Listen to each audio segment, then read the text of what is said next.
हाँ, ये प्रश्न है। देखो, किसी वस्तु का क्रय मूल्य बिक्री के लिए उसके अंकित मूल्य का 80% है। 12% का एक बट्टा देने के उपरांत व्यापारी का लाभ प्रतिशत कितना होगा? देखो, वस्तु का क्रय मूल्य, जो क्रय मूल्य है वो क्या है? क्रय मूल्य बिक्री के लिए उसके अंकित मूल्य का 80% है। ये जो क्रय मूल्य है उसके बाद कॉमा है तो बराबर, फिर उसके अंकित मूल्य का कितने परसेंट है? अंकित मूल्य के 80% है, 80/100। प्रश्न कह रहा है कि किसी वस्तु का क्रय मूल्य बिक्री के लिए उसके अंकित मूल्य का 80%। अंकित मूल्य का 80% है, का की जगह तो गुणा का निशान, 80/100। ये क्रय मूल्य है वो अंकित मूल्य का 80% है, ये कह रहा है बिक्री के लिए। यहाँ कॉमा लगा हुआ है तो ये तरीका है। ठीक है, एक किसी वस्तु का क्रय मूल्य बिक्री के लिए उसके अंकित मूल्य का 80% है। फिर आगे देखो, 12% का एक बट्टा दिया जा रहा है, तो अब ये जो 100 है वो इसके गुणा में आ जाएगा, क्योंकि ये तो नीचे है। 100 यहाँ गुणा में आ जाएगा तो क्रय मूल्य की तो वैल्यू हो जाएगी अंकित मूल्य का गुणांक, और अंकित मूल्य की वैल्यू हो जाएगी क्रय मूल्य का गुणांक। इसको हम वापस ऐसे लिख सकते हैं, 100 गुणा क्रय मूल्य बराबर अंकित मूल्य गुणा 80, ऐसे लिख सकते हैं, क्योंकि 100 इसके गुणा में आ गया। अब क्रय मूल्य की तो वैल्यू ये और अंकित मूल्य की वैल्यू ये। क्रय मूल्य कितना हुआ? देखो, क्रय मूल्य हो गया मेरे पास 80 और अंकित मूल्य कितना है?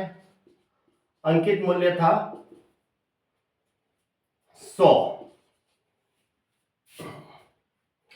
12% का एक बट्टा देने के उपरांत व्यापारी का लाभ प्रतिशत होगा। अब देखो, 12% का बट्टा देना है तो बट्टा किस पे दिया जाएगा? डिस्काउंट तो अंकित मूल्य पे दिया जाएगा।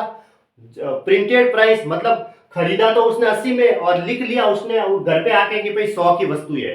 भाई क्रय मूल्य का मतलब खरीदना होता है, खरीदा तो उसने 80 पे और लिख लिया उसने घर पे आके कि ये 100 की है। अंकित मूल्य का मतलब लिखा हुआ रेट कितना है, प्रिंटेड प्राइस कितना है, ये है। तो अब वो कह रहा है कि मैं इसके ऊपर डिस्काउंट देना चाहता हूं। बट्टा है वो अंकित मूल्य पे दिया जाएगा, जो रेट लिखी हुई है उसके ऊपर दिया जा रहा है डिस्काउंट।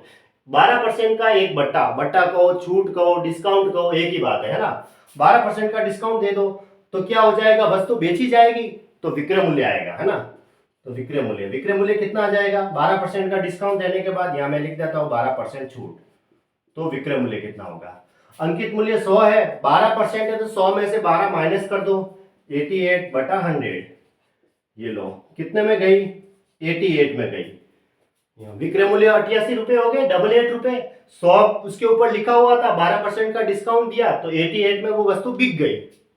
अब लाभ प्रतिशत, लाभ और हानि का पता तो क्रय मूल्य और विक्रय मूल्य से पता चलता है। ये रहा क्रय मूल्य और ये रहा विक्रय मूल्य।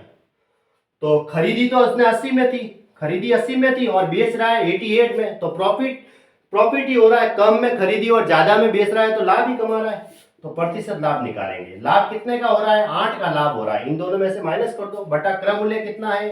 80 गुणा 100 लिखेंगे ऐसे। 8 से ये कटेगा, ये 10 बार गया, फिर ये 1 0 से 1 0 पीछे कट गया तो ये कितना आ गया? 10%। इसका आंसर हो गया, यानी कि ऑप्शन सी सही है।